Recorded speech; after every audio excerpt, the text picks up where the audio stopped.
अभी बिहार में काफ़ी अच्छा बदलाव भी हुआ है सर, गतिविधि आधारित शिक्षण भी हो रहा है, बच्चे सीख भी रहे हैं। उसी में सर एक इंस्पायर अवार्ड मानक के अंतर्गत बच्चे अपने आइडिया भेजते हैं।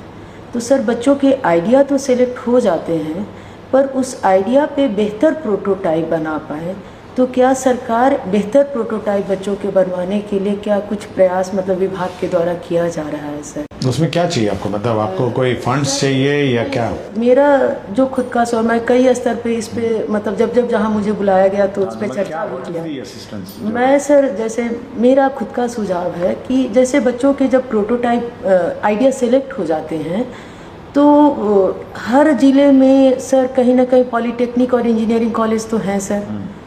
तो अगर एक जैसे विभाग से इस तरह का लेटर निकले कि उनके जिस जिले से बच्चे हैं जिनके आइडिया सिलेक्टेड हैं, उस इंजीनियरिंग कॉलेज से उनके आइडिया के लिए संवर्धन हो जाए कि ये कैसे उस पर प्रोजेक्ट बना सकते हैं, प्रोटोटाइप बना सकते हैं, तो बच्चे बेहतर प्रोटोटाइप बनाएंगे सर। आपका आइडिया मैंने स्वीकार किया और मैं सभी को चिट्ठी भी लिखूंगा और जो भी इंस्पायर जो चाइल्ड हैं उस प्रोटोटाइप डेवलपमेंट के लिए पैसा भी अलग से रिएलोकेट कर।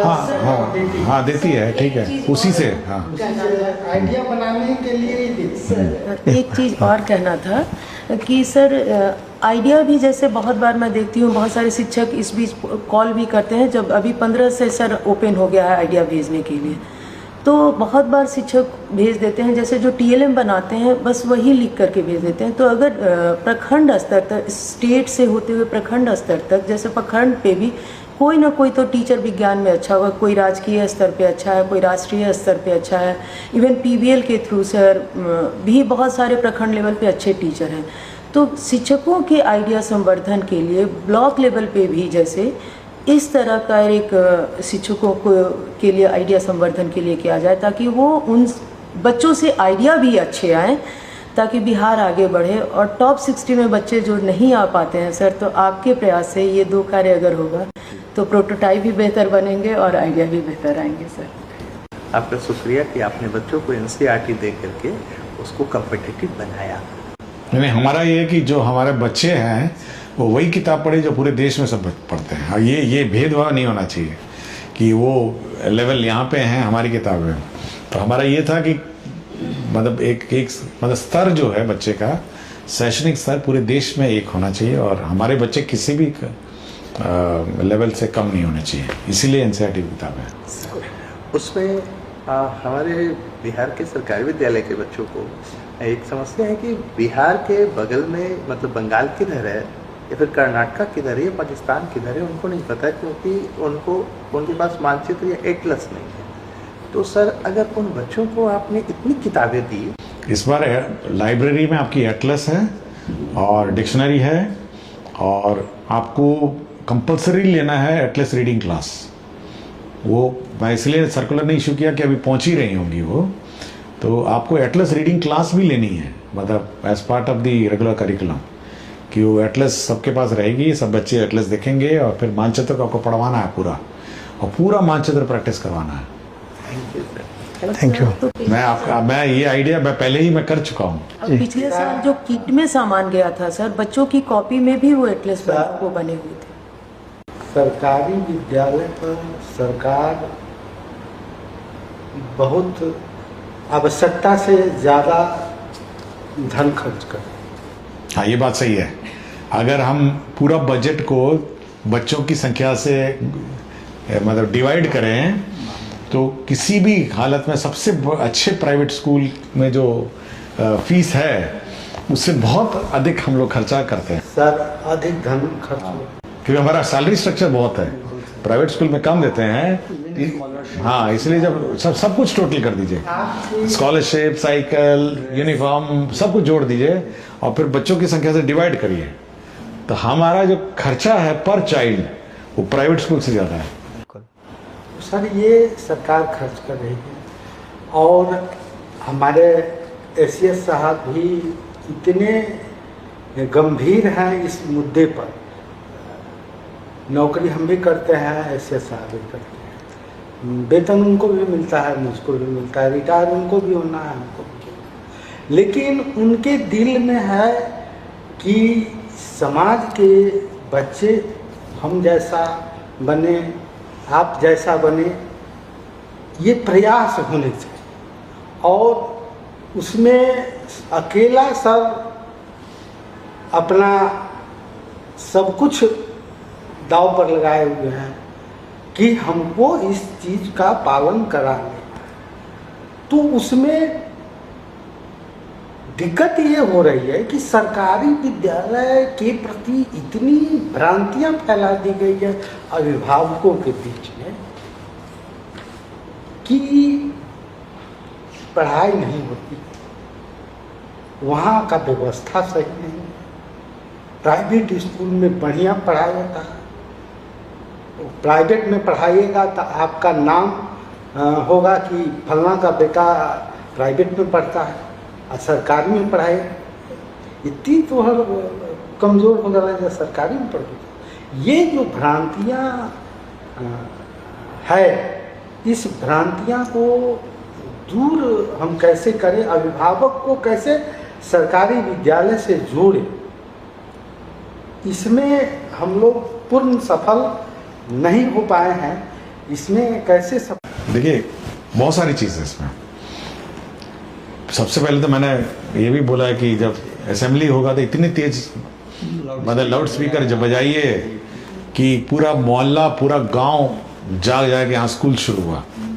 तो पहले तो वो रोज अभिभावक एक दिन देखेगा सुनेगा, दूसरे दिन तीसरे दिन अपने बच्चे को भेज देगा, ठीक है, वहाँ तक तो ठीक है। दूसरा है कि जब वो देखेगा कि बच्चा जो है घर आया है और बैठ के होमवर्क कर रहा है, तो उसको ये लगेगा कि कुछ पढ़ के तो ज़रूर आया है, और कुछ पढ़ने कल उसको क्लास है इसका, और नहीं पढ़ के जाएगा तो ये बिल्कुल पता नहीं क्या हो जाएगा।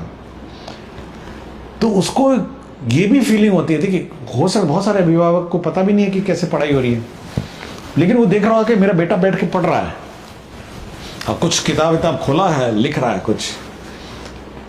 तो ये भी बहुत इंपॉर्टेंट चीज़ है। इसलिए मैं बार बार बोलता हूँ होमवर्क दीजिए और होमवर्क का इवैल्यूएशन करिए, और अगर उसको लग नहीं रहा है पेरेंट्स को कि कुछ पढ़ ही नहीं रहा है, आया घर में ऐसे घूम रहा है, वेला घूम रहा है, तो उसको बड़ा हल्का लग रहा होगा स्कूल की, कुछ पढ़ाई नहीं लगता हुआ है और वैसे ही टाइम पास कर रहा है सब।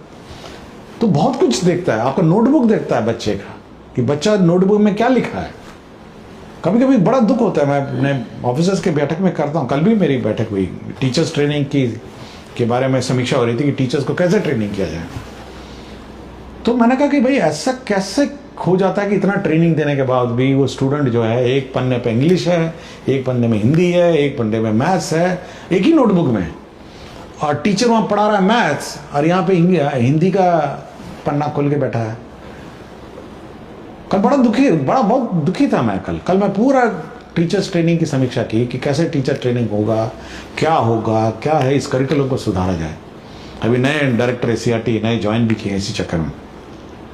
तो मेरा बहुत ही कंसर्न है कि अभिभावक बहुत कुछ चीज़ देखता है, उसको सरकारी गैर सरकारी प्राइवेट से कोई लेना देने, और ज़्यादा टाई वाई और बूट से भी उसको लेना देना है। जब वो देखेगा, देखिए यूपीएससी में बहुत सारे लोग हैं सरकारी स्कूल से ही आए हैं, बड़े बड़े नौकरी में सरकारी स्कूल से आए, सब प्राइवेट से थोड़ा ना आए, हाँ सब आए। लेकिन जब वो पेरेंट देखता है कि मेरा बच्चे का नोटबुक सब ठीक है, वो सब बहुत डिसिप्लिन में है, बिल्कुल जिल्द चढ़ाए हुए है, बैठ के लिख रहा है और प्रैक्टिस कर रहा है कि कल एग्जाम है, तो कड़ाई तो आपको स्कूल में भी करनी पड़ेगी ना। यही स्कूल में उसको छोड़ दीजिएगा और कुछ भी वो करता रहे तो घर जाकर उसको बोलेगा ये तो टाइम पास करके आता है।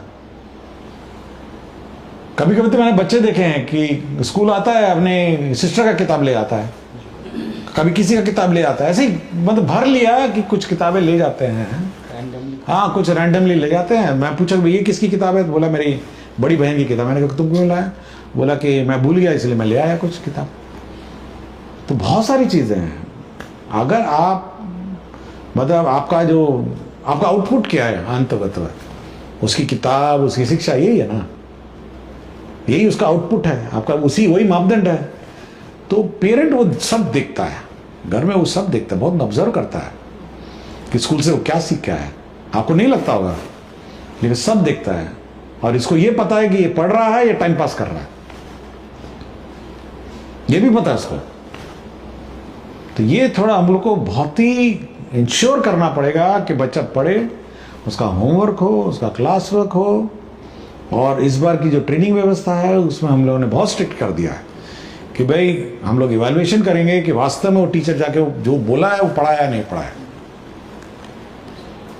मतलब हम पढ़ा रहे हैं कि भाई कैसे पढ़ाना है और वो अपने मर्जी से अपना टाइम पास करा नहीं हो सकता ना। तो ये थोड़ा हम लोग को कमी है।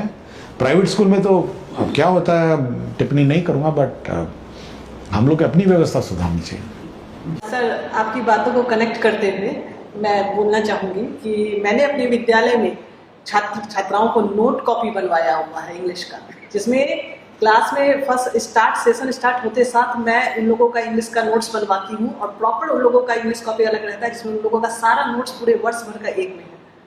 तो ये हम लोगों के द्वारा किया हुआ कार्य है, किसी विभाग से आदेश नहीं है, स्व इच्छा है सर। जैसा कि हम लोग जानते हैं कि बिहार में प्रतिभाओं की कमी नहीं है। हमारे बिहार में बहुत प्रतिभाएं हैं और सरकारी स्कूल में जितनी सुविधाएं अब दी जा रही है ये बहुत बड़ी बात है सर, और इसमें आपकी बहुत बड़ी पहल है, इसके लिए आप धन्यवाद के पात्र हैं। तो सर मैं ये पूछना चाह रही हूँ, जैसे हम लोग ओलंपियाड में बच्चों को बैठाते हैं, NST वाले एग्जाम में बैठाते हैं, ठीक है, और सरकारी स्कूल की तैयारियां बच्चों को करवाना चाहते हैं। जैसा कि मैंने देखा है कि 11th करने के बाद या 12th करने के बाद या 10th करने के बाद ही बच्चे चाहते हैं कि वो प्रॉपर किसी कैरियर को चुने, कैरियर में जाए आगे। तो उसके लिए वो लोग फिर आते हैं हम लोगों के पास कि मैम कहाँ जाना रहेगा। मतलब समझिए जिनके अभिभावक के पास थोड़ा पैसा है तो वो बाहर जाने का सोचते हैं, जिनके पास नहीं है तो वो फिर मन महसूस के रह जाते हैं।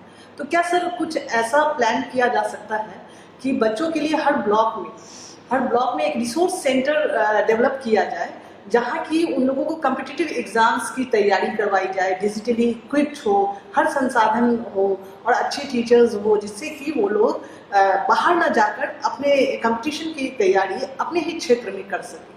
क्या ऐसा कुछ करवाया जा सकता है सर? ये आइडिया अच्छा है, इसका मैं सोचूंगा इसका, कि ब्लॉक स्तर पर एक मतलब कंपटीशन का सेंटर रखे, फिर हम लोग टीचर्स का मतलब मांगेंगे कौन कौन टीचर पढ़ाने के लिए इच्छुक हैं, इंटरव्यू लेके उन टीचर्स को उस ब्लॉक में डालें। मतलब वो एक स्कूल ना हो बट कंपटीशन सेंटर हो। और लेकिन वही है कि बच्चे गांव से कैसे आएंगे ये मुझे नहीं समझ में आ रहा है, क्योंकि बहुत दूर से आना पड़ेगा उस ब्लॉक हेडक्वार्टर में। सर उसमें अभी इसको वीकेंड या फिर वैसे बच्चों को ट्रांसफ़र करना पड़ेगा हमको ब्लॉक। हॉस्टल वगैरह कुछ बनवाना। सर हमारी योजना चल रही कस्तूरबा गांधी बालिका विद्यालय और सुभाष चंद्र बोस बालकों के लिए भी आवासीय विद्यालय, तो इसमें आवासीय रखना पड़ेगा। तो इसमें जो मेधावी छात्र, हाँ, उसको आवासीय रखना पड़ेगा। तो ऊपर 30 के तर्ज पर ही होता है। अभी जो हम रख रहे हैं कस्तूरबा में, तो बच्चे गार्जियन 2 दिन रखते हैं फिर ले जाते हैं, 4 दिन रखते हैं फिर ले जाते हैं, ये समस्या है।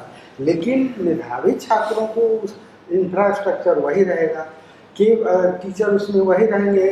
कुछ टीचर के विषय की गत की जरूरत होगी तो अलग से दिया जाएगा। सर मैंने देखा, और मेधावी छात्रों का जो गरीब हैं और मेधावी हैं उनको अवसर मिल जाएगा। अभी भोजन किसी की समस्या नहीं है। पहले ये जान करके कस्तूरबा खोला गया था कि भोजन नहीं है, कपड़ा नहीं है, तो सरकार तो विद्यालय में भोजन भी दे रही है, कपड़ा भी दे रही है, पैसा दे रही है, कलम दे रही है, किताब दे रही है, सैनिटरी पैड का पैसा दे रही है, सब कुछ आपके माध्यम से सरकार नहीं कोशिश करते हैं।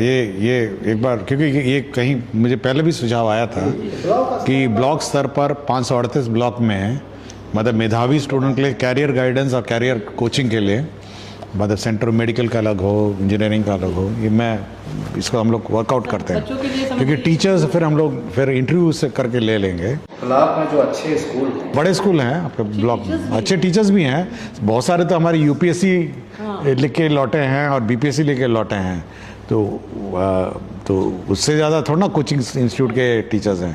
ये तो बहुत अच्छे अच्छे टीचर्स, तो उनको ऑप्शन दे दिया जाएगा, वो वैसे ही ब्लॉक मुख्यालय में आके पोस्टिंग हो जाएगा।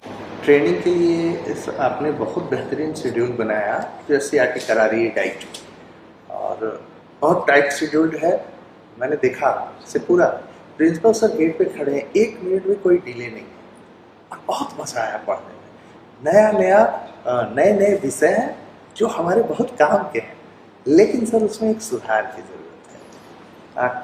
कोई टॉपिक ऐसा है सर जिसको 2 या 2.5 सेशन की ज़रूरत है, कोई एक सेशन में उनको समाप्त करना पड़ता है, बहुत फास्ट। देखिए, ट्रेनिंग का मेरा अपना अलग नज़रिया है। ट्रेनिंग का मेरा नज़रिया है कि हम लोग को ट्रेनिंग इंस्टीट्यूट में सब्जेक्ट ट्रेनिंग नहीं देना चाहिए। वो यूट्यूब में है, अपना देखिए, ऑनलाइन देखिए, पढ़िए, अपना करिए। हमारा ये है कि ट्रेनिंग स्कूल्स में कैसे पढ़ाना है, इस पर ट्रेनिंग होना चाहिए, क्योंकि वही मिसिंग है, मतलब वही गड़बड़ा रहा है। मतलब जो है कि स्कूल में कैसे, मतलब में होमवर्क देना है, क्लास वर्क देना है, स्टूडेंट को कैसे अट्रैक्ट करना है, स्कूल का संचालन कैसे करना है, क्लासरूम का संचालन कैसे करना है, PTA कैसे करना है। तो हम लोग ये इस बार फोकस कर रहे हैं नॉट ऑन द सब्जेक्ट। हम लोग चाह रहे हैं कि आपका ये स्कूल का संचालन और स्कूल में जो प्रक्रिया है, इस पे ज़्यादा फोकस करेंगे। और जहाँ तक सब्जेक्ट का कंटेंट यूट्यूब में है, हम लोग यूट्यूब लिंक दे देंगे आपको, ऑनलाइन पढ़ लीजिए जाके, क्योंकि बैठ के सब्जेक्ट नहीं पढ़ा सकते हैं, वो तो ऑलरेडी आप पढ़े हुए हैं, और नए नए सब्जेक्ट है, अपना नया नया यूट्यूब में पढ़िए। तो ये थोड़ा हम लोगों को इस बार फोकस चेंज कर रहे हैं और कोशिश कर रहे हैं कि क्वालिटी ऑफ एजुकेशन कैसे इम्पार्ट की जाए। किताब है तो उसको इम्पार्ट कैसे किया जाए, उस पर ज़्यादा हम लोग का फोकस है इस बार। और सब्जेक्ट तो हम लोग उम्मीद करते हैं कि आप लिंक से पढ़ेंगे और जो ऑनलाइन क्लासेस हैं उसको अटेंड करेंगे। हम लोग मैं विशेषकर सबको अपना आभार प्रकट करता हूं कि बहुत दूर दूर से सब आए, और बहुत ही सम्मानित शिक्षक हैं और अवार्ड विनिंग शिक्षक हैं। मुझे बहुत अच्छा लगा और मैं काफ़ी देर सुनता भी रहा। मैं आज एक तरफा काफ़ी सुना मैं, और ये मेरे लिए ज्ञानवर्धक रहा, और मैं सभी का अपना आभार व्यक्त करता हूं। और मैं चाहूँगा कि इनकी जो बातें हैं, जो भी हमारे शिक्षक सुन रहे हैं, इसको एक मार्गदर्शन के रूप में लें और अपने अपने स्कूल में व्यवस्था को सुधारेंगे। धन्यवाद, बहुत बहुत धन्यवाद। फिर हम अगले अंक में शिक्षा की बात हर शनिवार के अगले अंक में फिर उपस्थित होंगे। आपका धन्यवाद, बहुत बहुत धन्यवाद।